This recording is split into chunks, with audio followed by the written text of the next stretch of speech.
Be a part of the newest unfiltered pro wrestling podcast on the internet at this very moment. Head on over to patreon.com/unapologetic. You'll find several reward tiers and you can contribute to the show any way you like to. Don't wait any longer. Click the link in the description box below.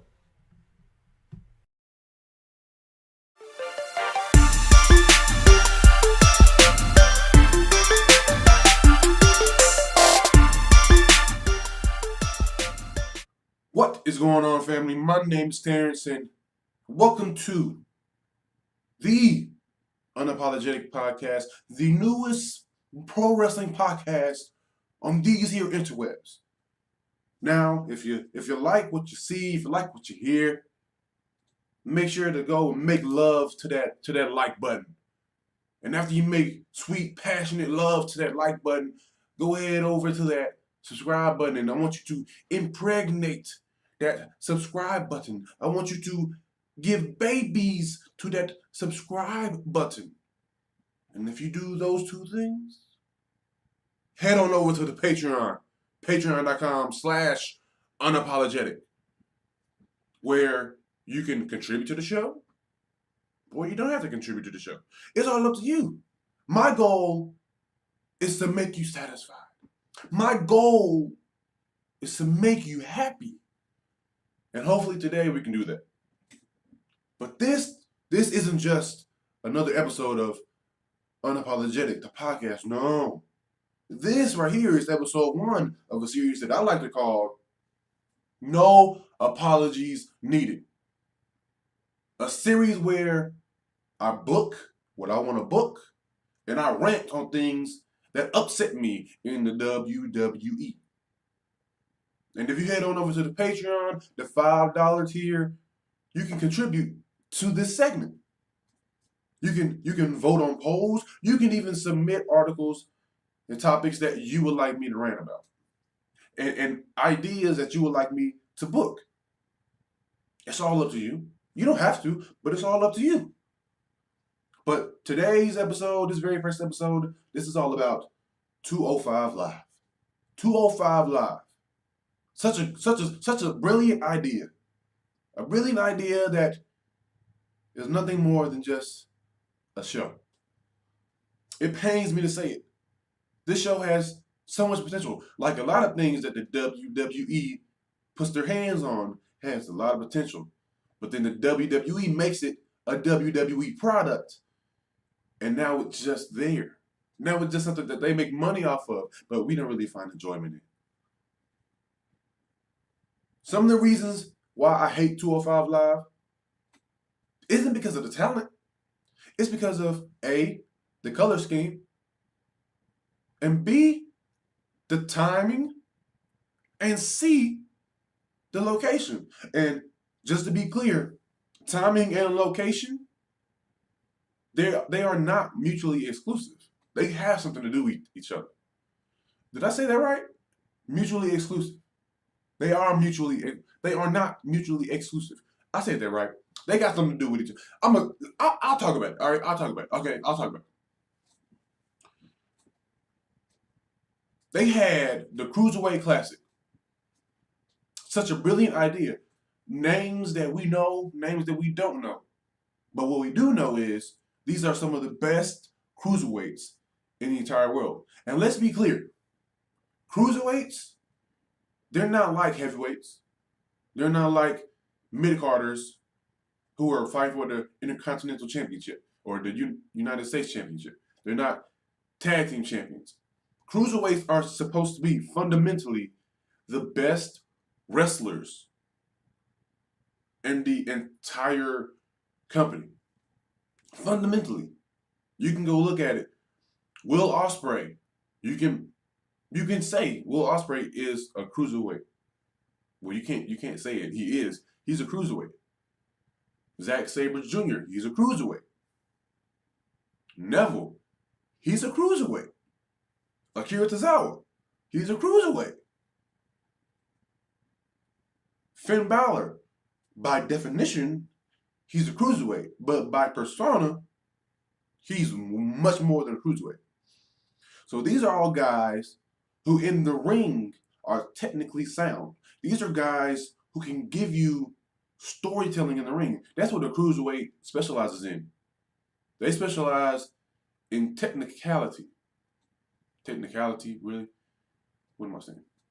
Not technicalities, but in their technical abilities in the ring. They can do things that other wrestlers can't do, whether it be because of their size or who they are. Cruiserweights are supposed to be the most entertaining storytellers. Yes, they can do high spots and all that crap, but their matches on average are more story based.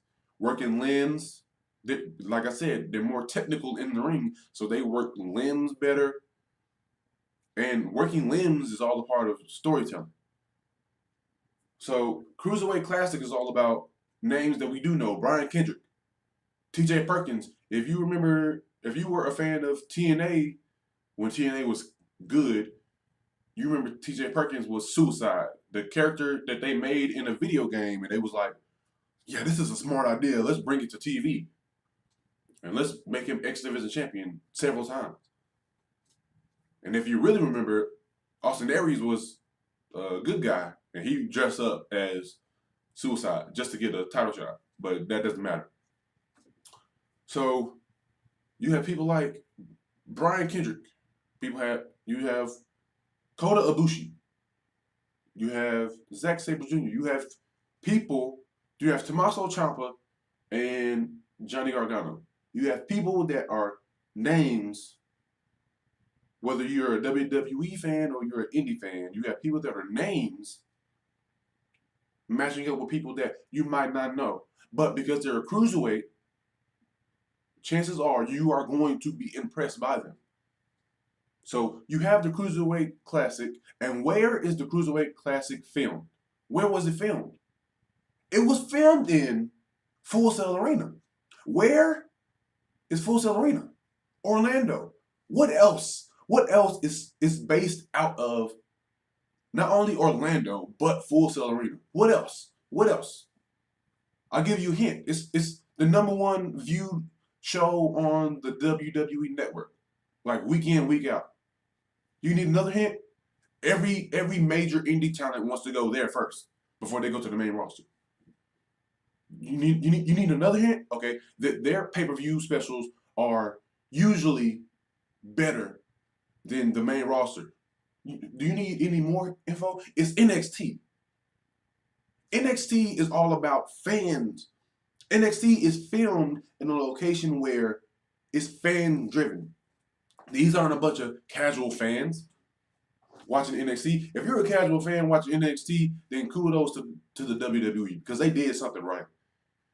NXT is all about hardcore wrestling fans. If you don't like NXT, but you claim to be a hardcore wrestling fan, I'm going to slap you in your face because you're lying. You're lying. You can't be a hardcore fan but not be a NXT fan. That's ridiculous. That's ridiculous. And the atmosphere that NXT has from its wrestling fans is just it's rampant. You get so much energy from an NXT match. Just look at any takeover. If you look at any takeover, it's unbelievable how energized the fans are. One match, the very first match of an NXT takeover, is enough to satisfy the entire crowd. And then match after match after match, it's just like a bigger and better orgasm. Match after match after match. Go back to TakeOver Chicago. You had Pete Dunne and you had Tyler Bate, who, in all reality, they're cruiserweights by definition. They're cruiserweights. And they put on arguably match of the night, arguably match of the year. And that was the second match on the card. And then you had Bobby Roode, and then you had versus Hideo Itami.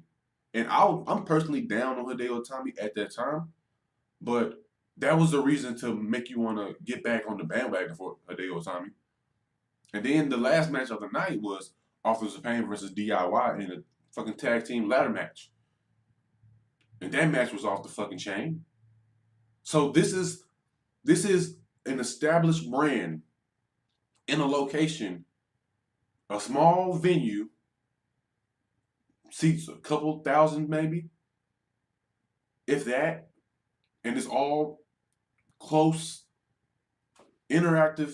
The fans are all wrestling fans, all smarts sometimes. This is an established brand in an established location. The arena is perfect. The size of the arena is everything about it is perfect for that audience. NXT is all about wrestling. It's all about giving you good storylines and wrestling. And that's what the fans there want to see. They don't want to see fucking LeVar Ball. They don't want to see a guy from Transformers who nobody knows about. They don't want to see P. Diddy backstage last year promoting 2K17. They don't want to see that. They want to see Aleister Black. They want to see Tommy End. They want to see Adam Cole, baby. They want to see Drew McIntyre. They want to see all these guys who are good wrestlers. And they're good at their jobs. They're great at their jobs. They want to see those people. You give them a good wrestling match with great storytelling, they'll go home satisfied. They don't need fucking complicated stories. They don't need for Asuka to be billed as innocent. She's never kissed a boy. She's never kissed a man. She's too hardcore. She's not hardcore enough. She's too soft. She doesn't have what it takes. They don't need that. They need Asuka as this badass bitch. She's kicking everybody's ass. She doesn't care. She knows it. She's cocky about it. She'll do whatever it takes to win. That's what they need. And that's what they're getting. That's what they want. And they're satisfied with it. And they're doing a good job with it. So you have to be satisfied with it. So then you have the Cruiserweight Classic. The Cruiserweight Classic is filmed in Full Sail Arena. And it's fucking lit. It's lit. It's lit. That crowd is loving it. You fucking have Kota Ibushi versus Cedric Alexander. Kota Ibushi versus Cedric Alexander was match of the entire tournament. And it was a match of the year candidate. You have all these great talents and they're putting on great performances. You have Johnny Gargano versus Tommaso Ciampa. How fucking fantastic was that match? And it doesn't hurt that you're filming it in Full Sail Arena, where not only do they already have recognition from the crowd, but most of the people that haven't been to an NXT show and they went to the Cruiserweight Classic, they didn't go there for the spectacle. They didn't go there because it's WrestleMania, and it's WrestleMania. It's the biggest party of the year and all that shit. So I want to go, not because I'm a wrestling fan. I just want to experience it. They didn't do that. They didn't want to just experience it. They're wrestling fans. They are marks for the business. They're passionate about it, so they want to go there. And it was the best decisions of their lives. They got to see fucking great wrestling, great storytelling. It's in Full Sail Arena. That's the embodiment of wrestling fans.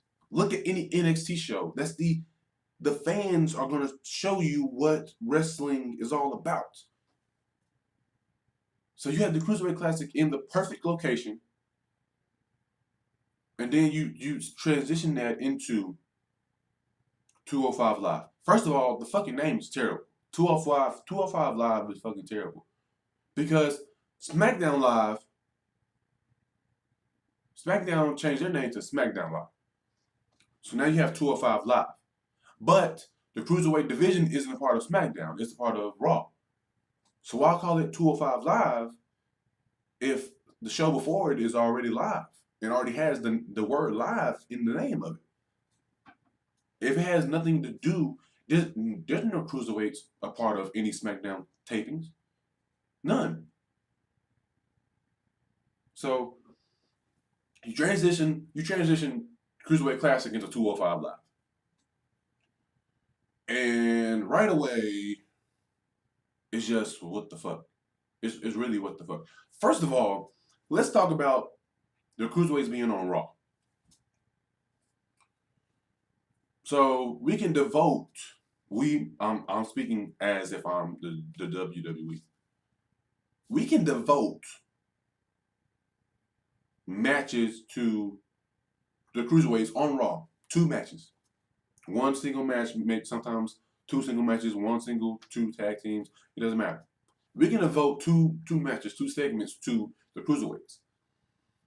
But nothing about them transition into 205 Live or make you want to tune into 205 Live. They're kind of exclusive. They're kind of exclusive. What happens on Raw isn't necessarily what happened on 205 Live or something that would go into 205 Live. So now you have a situation where people don't care about 205 Live. And here's the reason why. Let's just talk about 205 Live, and then I'll talk about Raw if I need to, which I'm probably going to. 205 SmackDown. Let's. I'm SmackDown biased. I'll admit I'm SmackDown biased. I'll admit that. SmackDown, week after week, maybe B plus, A minus. Usually B plus, A minus. Like let's just show, for instance, the SmackDown during the Superstar Shakeup when Kevin Owens came over, Sami Zayn, all that shit. That was a fucking A plus show. The triple threat match, Baron Corbin, Sami Zayn, AJ Styles, that alone was good enough to make the show. That alone was fucking phenomenal. But that entire show was fucking fantastic. So if the fucking show is fucking fantastic, that should transition directly into the following show. Because they have on fucking Raw is 3 hours. They take matches before the show for main event, and after the show they have dark matches. And they have little comedy bits between superstars like Seth Rollins and Dean Ambrose and The Miz and all that shit. They transition from main event tapings into Raw. Raw is usually a black hole from the 3rd hour to the end of the show, 2.5 hours in. If you're Monday night this past week, LeVar Ball segment was fucking the start of the 2nd hour. So 2nd hour till the main event, it was a black hole. So you transition. You have a great show, and you transition. Wait, what am I saying? You have main event tapings. You transition into Raw. So that's what 3.5 hours, 3:45 of wrestling. Main event into Raw, and then after Raw you have more dark matches. And then you might have some guys talking on the mic. So then you go to SmackDown. SmackDown is not like Raw. SmackDown is only 2 hours. So they're able to put on better shows. Why they don't have fucking Ty Dillinger on the show, I don't know. Ty Dillinger is like the reason why you need to have 3 hours. Because they brought him up fucking 2 months ago, and he's been on the show 3 times maybe. But SmackDown is only 2 hours. So they have the ability to put on a good show all the time. Now, it's not always good, but it's not like Raw, where Raw they have more time to fill. So the chances of Raw being bad are usually probably 80%. Usually there's always going to be just a dark spot in Raw, and it's just gonna get rid of the crowd. But SmackDown is only 2 hours, so Raw can have a good show in the first 2 hours, and the third hour is going terribly. SmackDown 2 hours is all you need to have a good show. So they can jam pack a lot of stuff in 2 hours. So SmackDown is usually, SmackDown in my opinion is a show. So you have 2 hours of a really good show, which I would call the A show, and that goes into 205 Live. But people always leave after the end of SmackDown. I wonder why. People always leave right when 205 Live is about to begin. And it's not a reason, it's not a question that I have. It's already know the answer. How should I put this? How should I put this? How should I put this? How should I put this? Raw people, I'll put it this way. People that attend Monday Night Raw, a taping of Monday Night Raw, people that attend, I'll say this was Los Angeles. So I'll say Los Angeles people that attended Monday Night Raw, there was maybe I'll give them a little slack. Maybe 50% of them were actual fans, and 50% were just casual people who live in Los Angeles. They have money to burn, money to blow. Man, it's Monday Night Raw. I might as well just to have an experience. So if 50% of the people attending Monday Night Raw are casual fans who don't really care about the product, they're just on and off. And this third brand that you have, 205 Live, you're integrating into your show. You're integrating them into a show where 50% of people don't give a shit already because they aren't passionate about wrestling like the other 50%. So you have 50% of people in attendance. They don't care about the show, right? And then you go over to SmackDown, and you can say the same thing. 50% of people don't really care. They're just there because the SmackDown is in their hometown, and hey, it's a good family night. Let's go out, right? But they only came to see SmackDown. They don't care about the wrestling of 205 Live. They only came for the spectacle of SmackDown. So SmackDown is over, they leave. So you have a brand that comes on after you have a brand with superstars that can all wrestle and all perform, and they're all good at their jobs. You have a brand that comes on after SmackDown Live, where 50% of the people, they leave not because they're tired. Some people might leave because they're tired, but not that many people are leaving because they're tired. They're leaving because I don't care about 205 Live. And sometimes, and this mostly, it's not even, and out of that 50% that are leaving, it's not because I don't care about 205 Live. It's like 50% of those people are, I don't care about 205 Live. The other 50% are, I didn't come for 205 Live. I came for SmackDown. And even coming for SmackDown, I didn't come for wrestling. I just came for the event. So now you have 50% of you people, of your attendance, gone because they either didn't care about 205 Live to begin with, or they didn't even care about SmackDown. They just want the experience. So now you have over on Raw. Half those people don't care about 205 Live. Whose fault is that? It's not their fault. How about this? Does it hurt putting 205 Live on before SmackDown? Now here's the problem. It's hard to do that now because they've done such a bad job at branding it that putting 205 Live on putting 205 Live on at 6 o'clock instead of 7 o'clock for SmackDown, and people get there at the show maybe at like 6:30. There's very few people there in like an hour early, so you're gonna run the risk of 205 Live just being empty. Just nobody. They're wrestling in front of an empty arena. So if I was Vince when I first had the concept, 205 Live would have come on before I would have put 205 Live on before. I wouldn't call it 205 Live. First off, I'll put it on before SmackDown. Transition. You have great talent doing great work. You let them wrestle the way cruiserweights are supposed to wrestle. Don't give me this WWE style shit where everything is all rest holds, headlocks, and rest holds. I don't want to see that.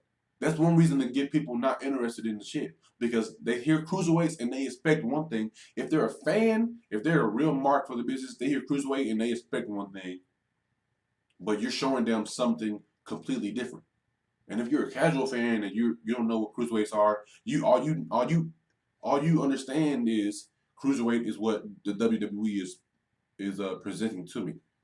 Not cruiserweights are this and they're giving me this, but cruiserweights are this and the WWE is giving me that.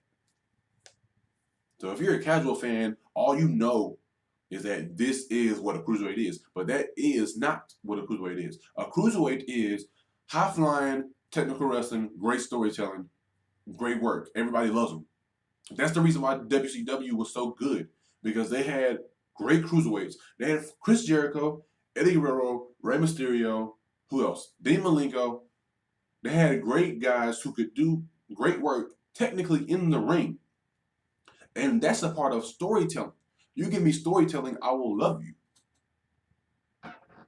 If you give me great storytelling, I will love you for that. That's why you think people loved Eddie Guerrero and people love Dean Malenko. It's like, yeah, they're doing holds, but the holds are a part of storytelling. They're not putting on a headlock just to put on the headlock. They're putting on the headlock to transition into a wrist lock, and then transition into a knee bar or some shit. They're doing all this shit, and they're doing it at a pace where it's enhancing the story. They're not slowing it down. They're not lumbering like they're Roman Reigns. They're not doing that. They're doing it at a pace that they can do it effectively, and you still understand it. And because they're doing it at a higher pace, it looks better. But if you're a wrestling fan, you understand that a cruiserweight is all about being technical, being a great storyteller, but having the ability to do high flying shit.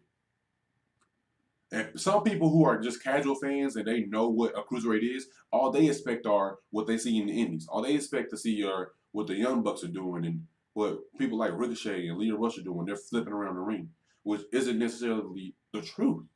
But the WWE is not going to allow them to just flip around the ring, because the WWE isn't about having fun. So you have cruiserweights an hour before SmackDown. They're putting on great matches. They're putting on great cruiserweight matches. Same level that you might see on the Cruiserweight Classic, or you might see on the indie scene. They're putting on fantastic matches, great storytelling. The crowd is hyped for it, because you can be a mark or you can just be a regular fan. But if they give a great splash to the outside, you're gonna pop for it. They have a great match, you're gonna pop for it. So you transition that hour of great fucking wrestling storytelling. You transition that into SmackDown Live. Now you transition into AJ Styles. You transition into, who else was there at the time? John Cena. You transition to, let's talk about now. You transition into Shinsuke Nakamura, Kevin Owens, Becky Lynch, Charlotte, Naomi. Now you're transitioning, the Usos, the New Day. Now you're transitioning into bigger names, bigger talent. Now people are hyped for this great hour that they just saw. Now they get to go in, and now they get to experience the spectacle, the event. Now they get to see somebody like AJ Styles, who can do all the same things that the cruiserweights are doing, but he's fighting for the world championship. He's fighting for you see Sami Zayn. He's a great storyteller, just like these cruiserweights. He's fighting for the world championship. Now you have these bigger names, these bigger talents that you came to see, and you're so hyped for the 205 Live. You're so hyped for what they just did that everything that the SmackDown roster does, it's just going to be even better. Whether it's good or not, it's just gonna be even better. You're so high off of 205 Live that it's hard. It has to be the fucking Bailey, This Is Your Life segment. It has to be something like that to really drag you down from that high. So you have 205 Live. You transition that into SmackDown Live, and then after SmackDown Live, that's when you have Talking Smack, and this is where you give the cruiserweights the opportunity to talk. Talking Smack isn't just going to be about the SmackDown roster. Talking Smack can be the opportunity to intertwine 205 Live and SmackDown. This is what they should have done from the get-go. They put the stigma on every superstar in the cruiserweight division, every superstar on 205 Live. They put the stigma and the label on them as 205 Live, cruiserweight. So now, all they can wrestle are cruiserweights. That's it. All they can wrestle are cruiserweights. It makes no sense. Because once you label them as 205 Live, as cruiserweights, and you show only people that they're going to wrestle, that they can wrestle, are cruiserweights, now you've hindered yourself. Because you've done such a bad job at branding the show that it doesn't matter who it is, unless it's Neville or Austin Aries, the crowd doesn't really care. And even when it's Neville and Austin Aries, the fact that they're a part of the cruiserweight division that you've done such a piss poor job of branding, the crowd doesn't pop as much as they should. Imagine if Neville, if this beautiful man, the cruiserweight champion, Neville, he's done such a hard, he's made it so hard for the WWE to take the title off of him. He had 3 matches against Austin Aries. Austin Aries was supposed to win that belt. But Neville has done such a great job of becoming bigger than the cruiserweight division that he made it hard for them to take it off of him. Neville, the NXT champion, Neville, who came up to the main roster and they did shit with him.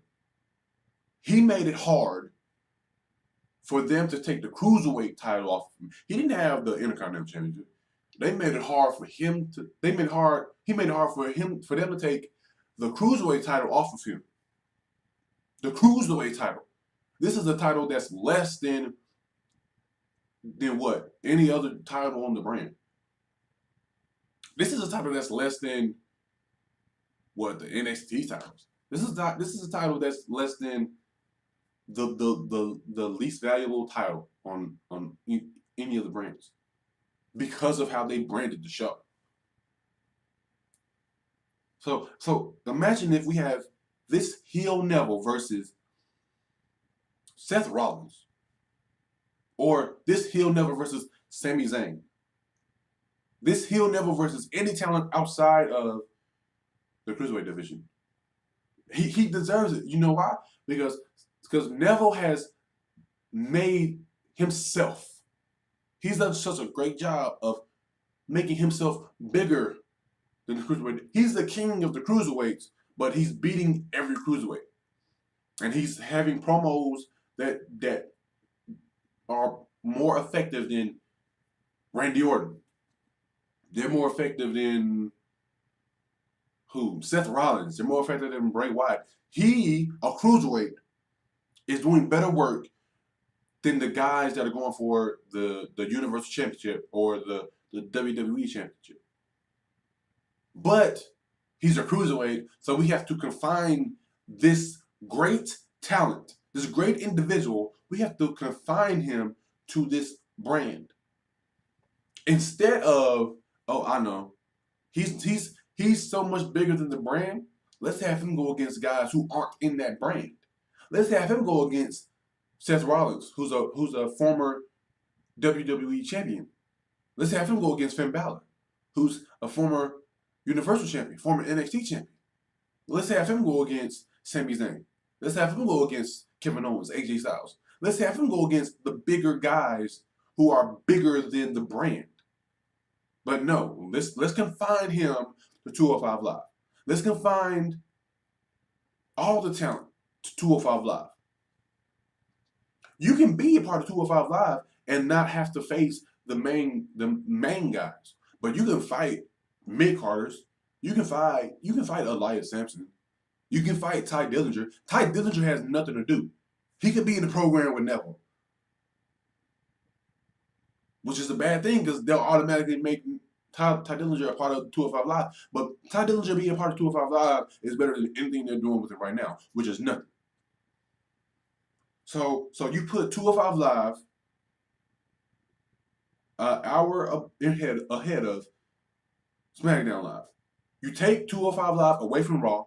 You take them away from Raw because they always put 205 Live in the part of the show where it's a black hole and the crowd is just dead. The crowd is already dead for 205 Live, but you put them on a part of the show where it's already dead, and you just ruin anything.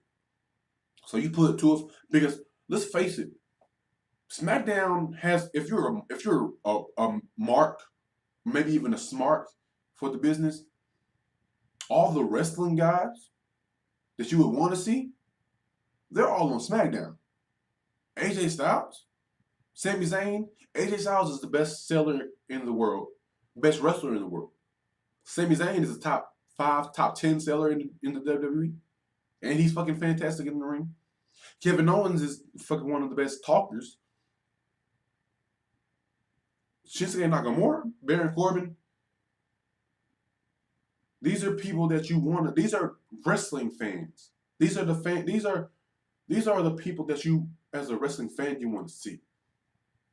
Only thing that would make SmackDown better is if Seth Rollins was over there, or if Roman Reigns was over there. And Roman Reigns is going to be a rant in a booking situation that I'll talk about in another episode. I might talk about it at the end of this episode. I might post it soon after this episode. It's something like that. But if SmackDown was 3 hours, and they had the opportunity to give Ty Dillinger time, Luke Harper time, just imagine how much better SmackDown would be. It doesn't help that SmackDown comes after Raw, and Raw advertises SmackDown. But it's like Raw is always piss poor at a certain point of the show, and that's when they decide to advertise SmackDown Live.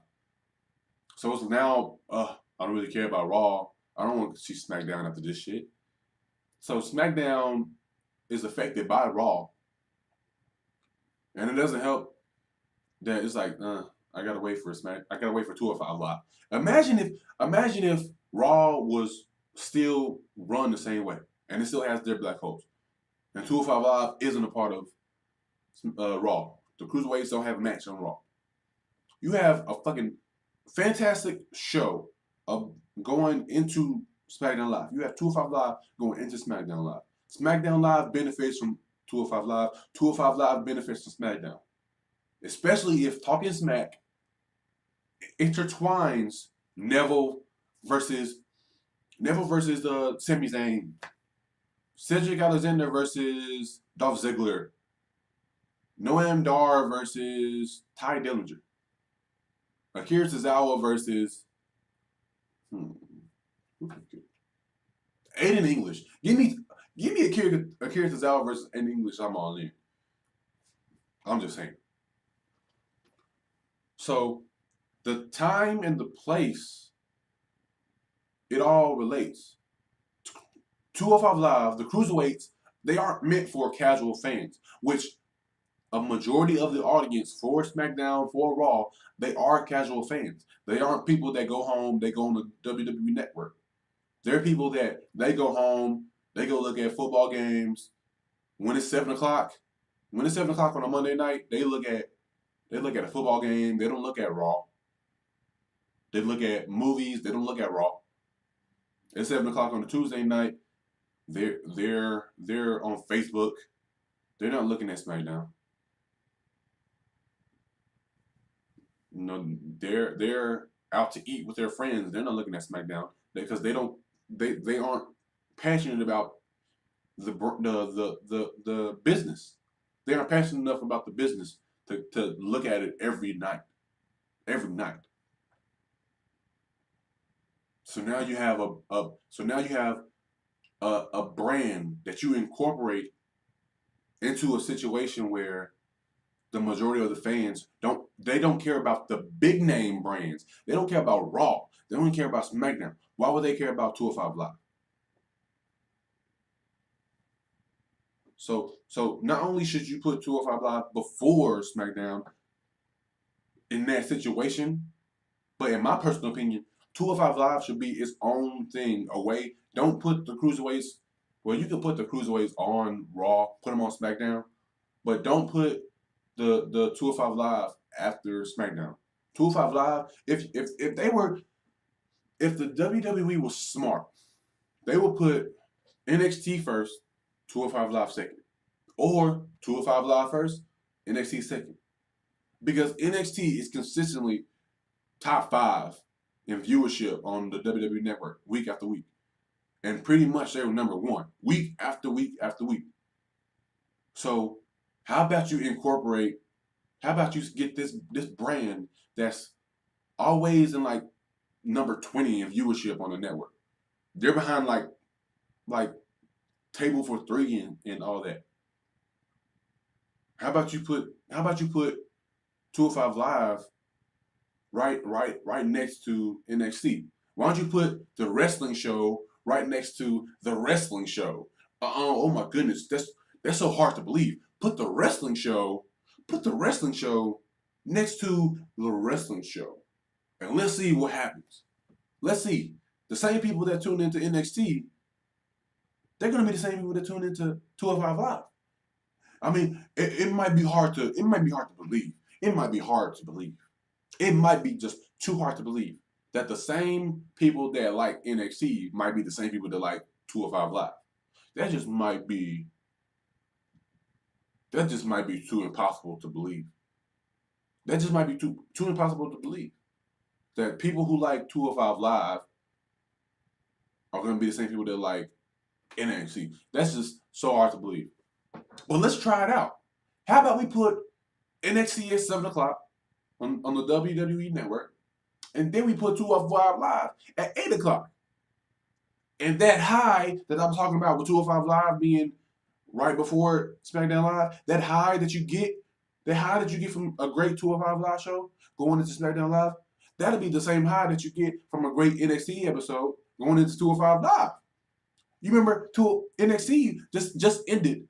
NXT just ended with Asuka versus Nikki Cross. Asuka suplexed Nikki Cross off of a ladder into the announce table.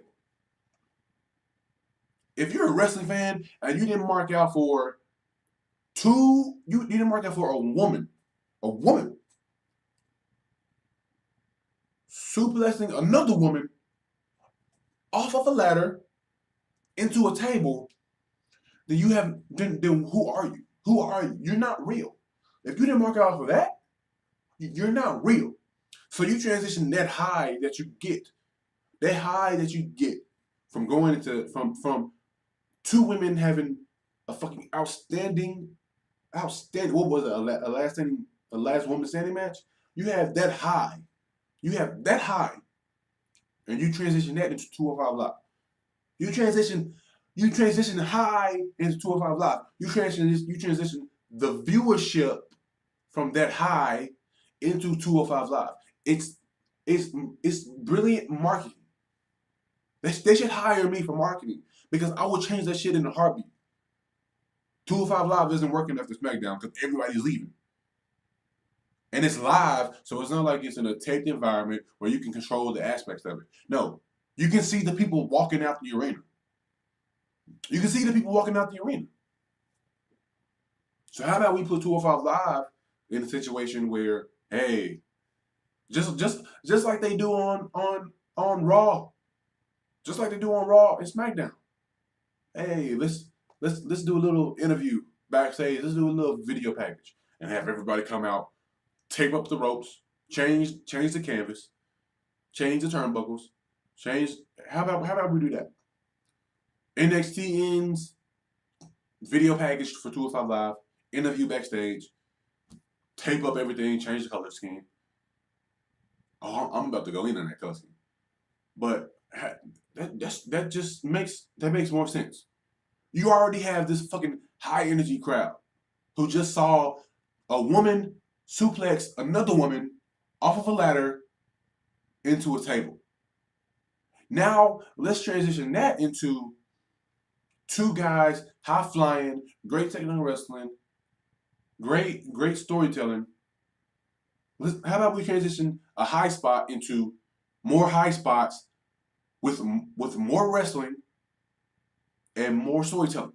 That's just too smart of an idea to think of. I don't even know why. I don't even know how why am I even saying that's just too it's just too thoughtful. It's just too thoughtful. It's just too thoughtful.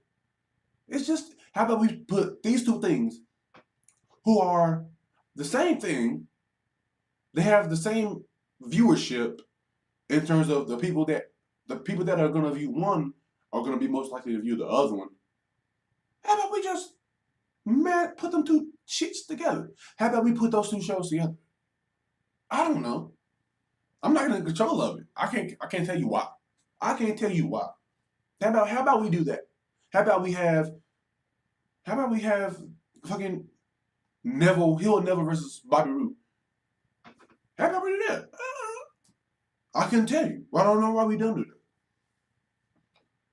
So that's my reasoning for timing and place. They are not mutually exclusive. They have something to do with each other. Because you put 205 Live on a show where 50% of the audience is a casual fan, and as soon as the show they only came for the experience of SmackDown or Raw, and as soon as those two shows are over, they're leaving. You put a show as a part of those shows, and you put it on after one of those shows where half the audience is going to leave. Why do you think it's going to be quiet? It's going to be remarkably quiet if half of the audience isn't there. It's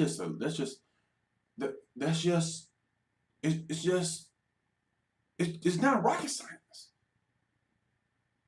And my other beef with 205 Live, let's be honest, fucking color scheme is terrible. Purple. Do you know what I associate purple with? You guys remember back in the early 90s when Undertaker first debuted and he had that fucking terrible makeup job and he was so pelly and white and it was chalk makeup on his face and he had fucking crow on his shoulder? Do you guys remember what color gloves he wore? I'll wait. I know y'all probably screaming at the screen right now, but I'm gonna let y'all just digest what I'm talking about. Do you remember in the early 90s when the Undertaker first debuted? He wore all black. He's the Undertaker, so he buries people. He's the Undertaker. He's wearing all black. He had white chalk on his face. He had a fucking crow. Caw-caw! Caw-caw! He had a fucking crow. I don't know, do crows caw-caw? Caw-caw! He had a fucking crow right here on his shoulder. Do you remember what color gloves he wore? I'll answer it for you. He wore purple gloves. So you're telling me The Undertaker, a guy whose whole persona is about death. Undertakers, they bury people. So a guy whose whole persona is about death and burying people, he wore purple. He wore purple? And purple is, he wore black and purple. And he's supposed to be a dark figure, right? He doesn't bring light. He doesn't bring enthusiasm into the room. He brings darkness. He brings death. He brings a black hole into the room. And he wore black and purple, you say? What What color scheme is 205 Live? What's the primary color in 205 Live? Does it start with a G? No. Does it start with a Y? No. It starts with a P. Is it pink? Pink? It starts with a P, right? Pink? No. Oh, I know. It's purple. So you're saying the same color scheme that The Undertaker represented when he first debuted, that same color scheme is the color scheme of 205 Live. Purple. Purple. The Undertaker wore purple. Let's put purple on all around 205 Live. That's cool. And I don't know if you guys notice this. Not only is the color, is their primary color purple, but the lighting is terrible. They dim the lights. Now obviously they dim the lights because 50% of the audience is gone. So 50% of the audience is gone. I don't want you to see half of the arena empty. If I'm Vince McMahon, I don't want you to see half of the arena being empty. Because that just makes the idea and the reason for keeping 205 Live, it just invalidates it. There's no reason for it. There's no reason for it.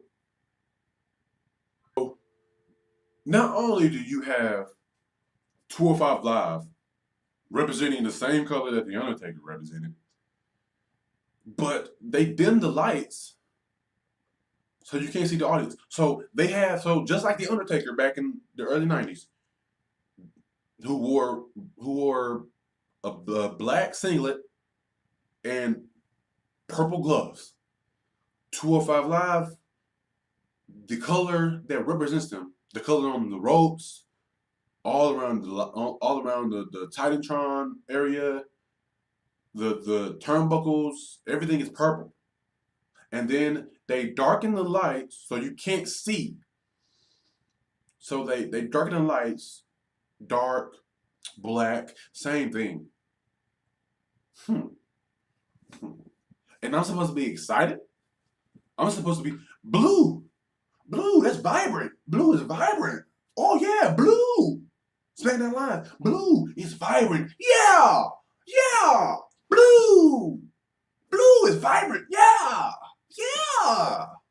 Yeah. Blue. Red, even red. Ooh, red. Ooh. Yeah. Ooh, red. And it's not even red. It's like the color of their red is a more vibrant red. It's a more orangey red. It's like a ooh red. Ooh, it's not a ooh. It's a ooh red. Ooh red. Ooh yeah. I can't do a good Macho Man anymore. But you get the point. Blue is very vibrant. Yellow. NXT is yellow. How more vibrant can you be? Yellow. That's sunshine, bitch. Sunshine, bitch. Yellow. Yellow. Y'all remember on Teletubbies? The sun was a fucking baby. What color is the sun? Fucking yellow. The baby on Teletubbies in the sun.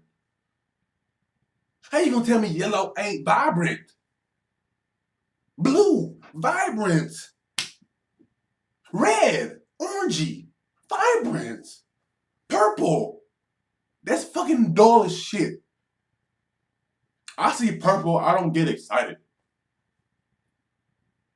I see blue, I'm like, yay! I see yellow, oh, sunlight, get out my sun, get out my face, oh, sunlight. I see red, ooh. I see purple.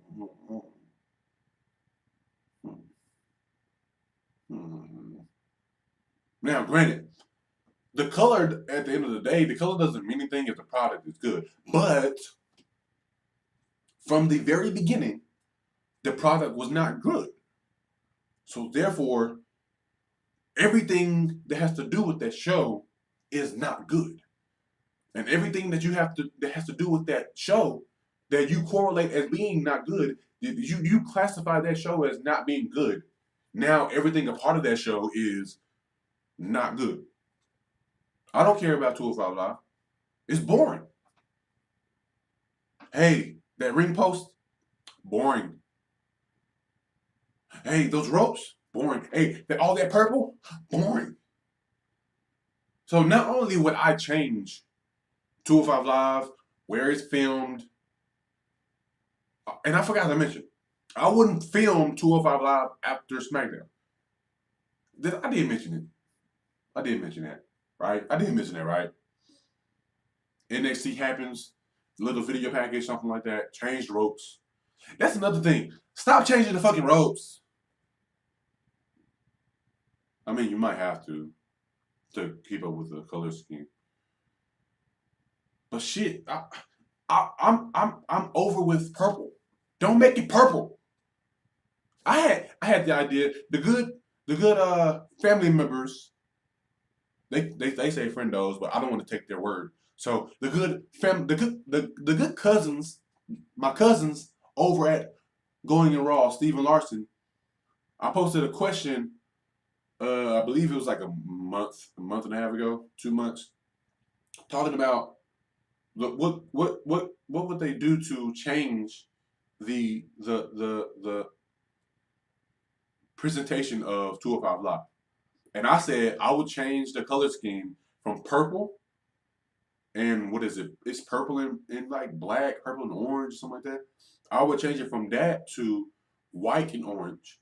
And my whole thought is just what I just said.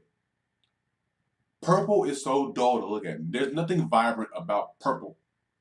Yellow is vibrant. Blue is vibrant. Red is even vibrant compared to purple. So I would change it to white and orange. What? Yellow, and white. How more vibrant can you be? Besides maybe pink. But yellow and orange. Yellow and white. Vibrant as shit. And then you put orange. Orange is vibrant as shit too. When's the last time you had an orange? When's the last time you had a fucking orange? And you peeled it, and all that citrus came in the air. It was very vibrant. You can smell it. It was vibrant, right? It was vibrant. It was vibrant. Oh shit! It got dark as hell. It got dark as hell. Hold on. Let me turn the light on. Can you see me? Can you see me now? I didn't realize it got dark. My bad. I didn't realize it got dark. We'll keep going. It don't matter. We'll keep going. So I would change it from purple to white and orange, more vibrant. And I believe the good cousin, my good cousin Steve, I believe he said black and white, and he made reference to the Brooklyn Nets. And I'm starting to think about it. Yeah, that's true. But Steve, my only reservation is black. As long as black wasn't the main color. If it was like just how purple is the fucking color of the ring ropes. If white was the color of the ring ropes and black was just like the tertiary color, I'll be fine with that. I will be fine with that. But my whole thing was purple is so dull. I want as much vibrant colors to vibrant the fuck out of this shit. I want this to be like a little baby laugh. Like how happy you feel when a baby laughs and a giggle. That's what I want. That's what I want the show to do. Like, oh shit. Like as soon as fucking the ring crew comes out and they have that fucking white tape and orange tape and shit and they're going around the ring ropes, I want the crowd to be like, oh shit. Oh, it's on. I'm giddy now. Oh shit. Oh, it's on. I'm so happy right now. That's what I want the crowd to be. So that's why I said white and orange. I also said in that question to the good cousins over at GoinginRAW, Steve Larson, make sure you go and like and subscribe to them. I'll link all that shit down there below. But I also said that I would change the production of it. I would change it into more of an indie style show. Because if you think about it, ROH production enhances the matches, like the way the cameras are set up, everything. Even if you look at NXT, even with NXT, some of their backstage segments, their backstage segments aren't like main roster segments. If they are better than the main roster segments, because they're shot differently. Have fucking most of the segments are on the iPhone. Those are great. They're not conventional. Makes them unique. Makes them better because they add sort of a realistic vibe to them. It's not a big clunky camera. It's a little iPhone, so it can give off the illusion of more realism. Right? You have Oscar running through the fucking parking lot. That's not what you see on the main roster. Running through the parking lot trying to find Peyton Royce and Billy Kay a few months ago. That's not something you see on the main roster. How about we do something ROHE, PWG? Have an enclosed environment. Have a environment like Full Sail, similar to PWG. That's where we film 205 Live. And we don't film 205 Live like we film every match on the main roster. We don't film it like it's an episode of Raw. We don't film it like it's SmackDown Live. We film it to make it what am I trying to say? Make it unique to itself. If we're gonna brand 205 Live as its own brand, we need to produce it to make it its own brand. We don't need to produce it, but it still looks like the same crap I just saw Monday night and the same stuff I just saw an hour before. No. NXT isn't produced the same way as Raw, SmackDown. And NXT is a separate brand. They build it as a separate brand. 205 Live is built as a separate brand, but they still produce it like it's Raw, SmackDown.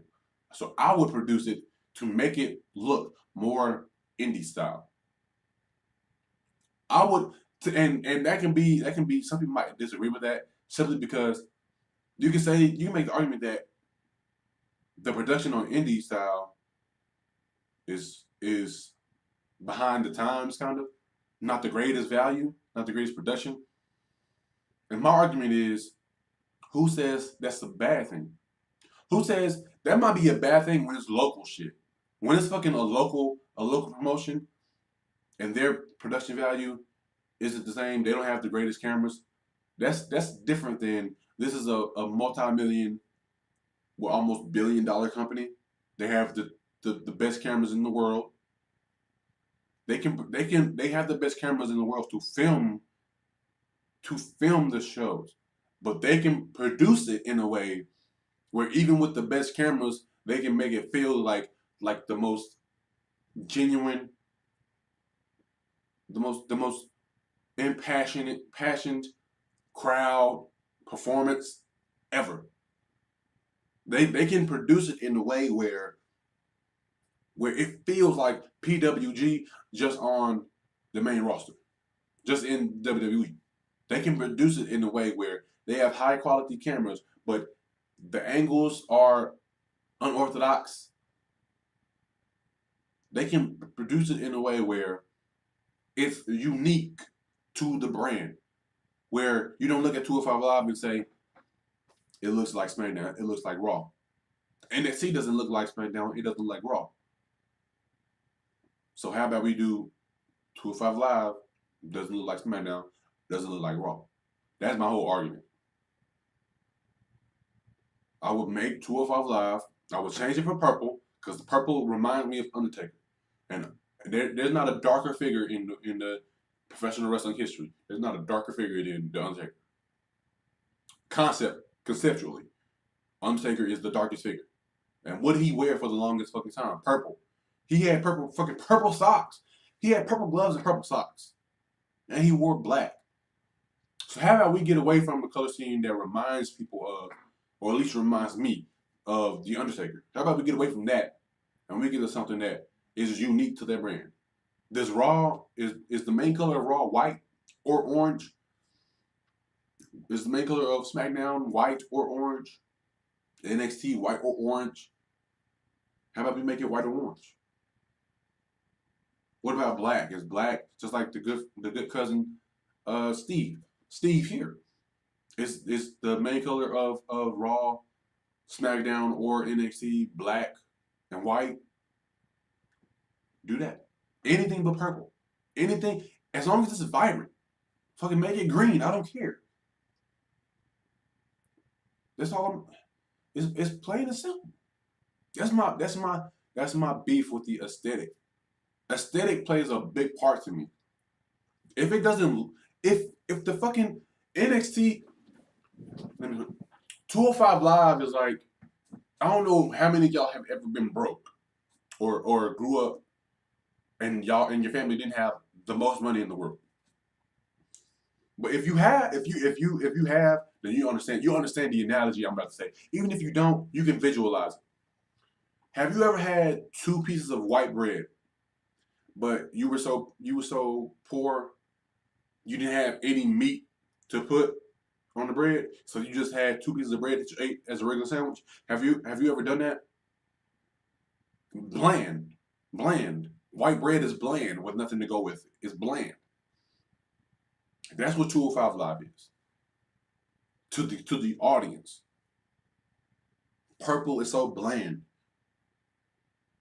205 Live is like two pieces of white bread with nothing to go with it. That's exactly what this is.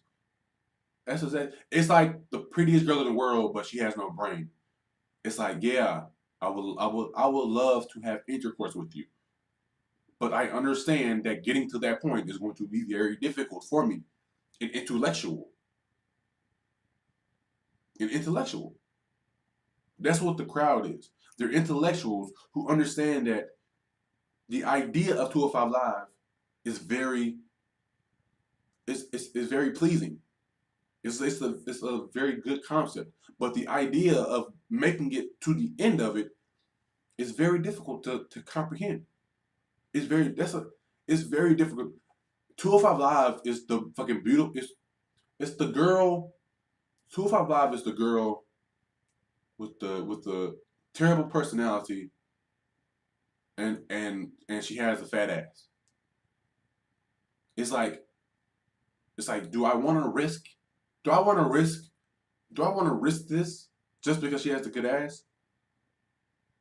Or can I just forget about it? That's what 205 Live is. So if you fucking brighten it up, just brighten it up. You don't even have to. You don't even have to raise the lights.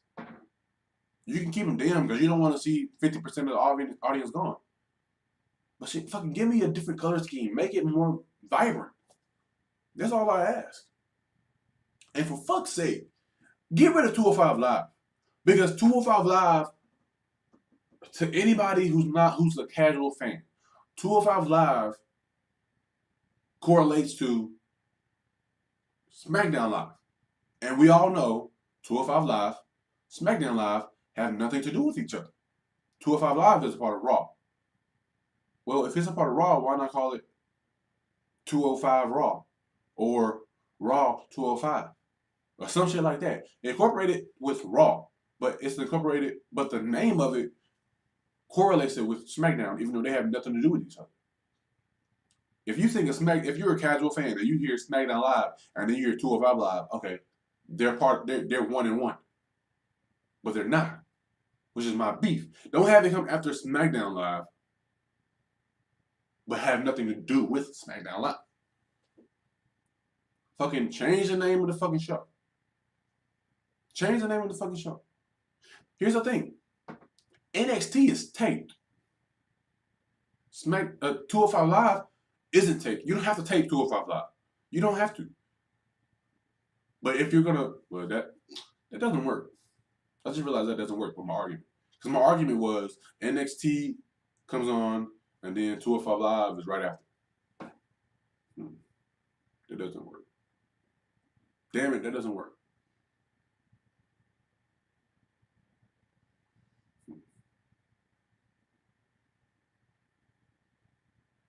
That does work. What am I thinking? Here's what you do. You put 215 Live before NXT, they're live in the Full Sail Arena. NXT is taped.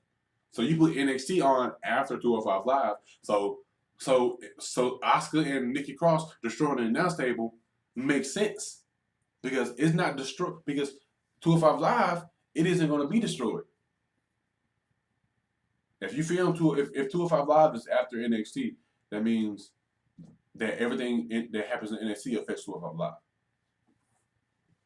Aesthetically speaking. That means you would have to tape 205 Live.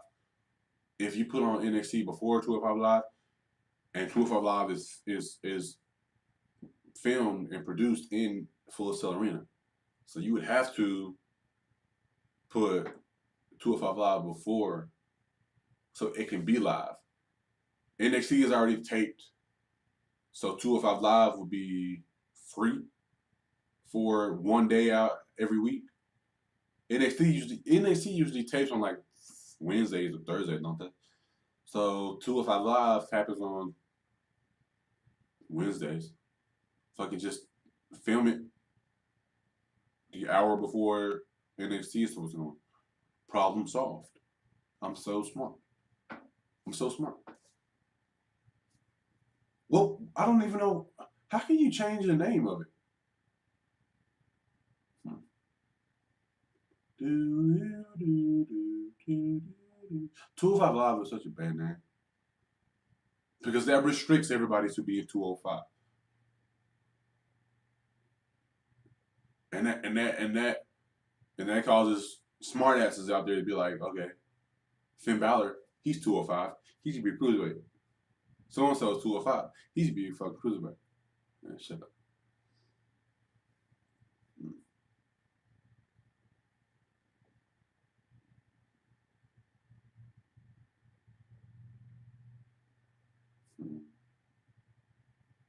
NXT, SmackDown Live, Raw.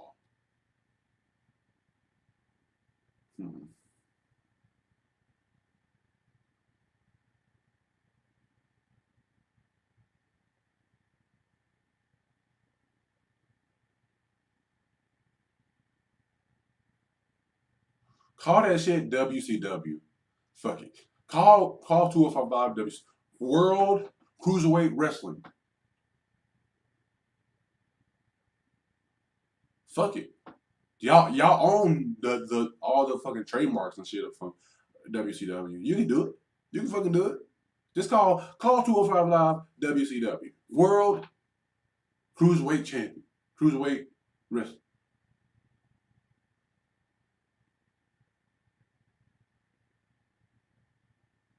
Fuck it. Coming up with a name is hard to do. But you understand what the fuck I'm talking about. Change where it's filmed. Change when it's filmed. And fucking change the look. For fuck's sake. If you don't do anything else, change the fucking look.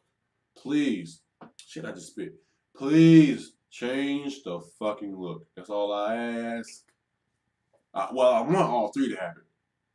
But if you only do one, change the fucking look. And if you only do two, change your look, change where. That's all you gotta do. That's simply all you gotta do. It's not rocket science. Like, comment down below your ideas on NXT, your problems with it, what you would do to fix it. Just comment down below your thoughts on everything I just said, your opinions on NXT, and I don't know. Like, it's such a good idea that it's so hard to mess it up. But that's exactly what they've done. And it's been really good lately, but still, shit. That's not saying much when you have months of it just not being good. A couple of months of it being good, but 6 months of it being bad, it doesn't add up. It doesn't equal out. But anyway, guys, thank you for tuning in to Unapologetic. No apologies needed. First episode of No Apologies Needed. I'm gonna talk about booking ideas. I'm gonna rant on stuff just like I just did. You guys can comment down below your ideas on everything I just said, your thoughts, your opinions, what you would do with NXT. If you guys have any suggestions on things that I should say or talk about, or you would like to hear me talk about, feel free to comment down below. Hit that. Go ahead to patreon.com/unapologetic. If you like everything you just heard, if you like my 2 podcasts I just posted, my first 2 podcast episodes on Raw and SmackDown, make sure you go, if you like, go and support me on my Patreon. Go onto the channel, go and make love to that like button on both of the videos, on both the Raw podcast and the SmackDown review, and hit that subscribe button. I want you to impregnate that subscribe button. If you don't know what that means, I want you to just keep tapping, like you're having sex. You're just gonna keep tapping. Like your finger is your penis. Your finger is your penis, and you're just gonna keep tapping, keep tapping, keep tapping, keep tapping, keep tapping. Just keep tapping. Just keep tapping. And you're gonna impregnate that subscribe button. You can just keep tapping. But make sure once you climax, make sure that you are subscribed. Don't just keep tapping and then just finish. No. Men, you got a lot of problems with that. You tap, and then you finish. And you don't take care of the rest of what you need to take care of. Make sure you're subscribed, all right? All right? All right?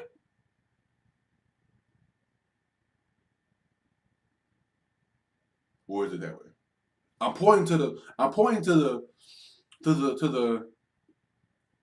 like button and the subscribe button.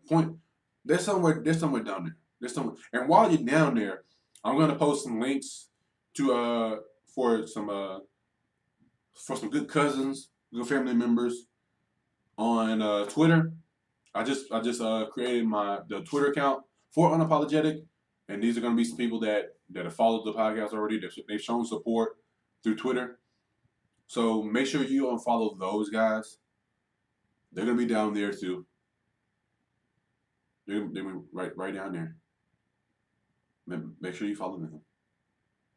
Make sure you go to that Patreon.com too. Make sure you do that. Tell your sister about me, because I saw her yesterday. She's cute. Tell your sister about me. Tell your sister about me. Tell your auntie about me too, or aunt. Tell your auntie or aunt. You know what I mean. Tell your female cousins about me.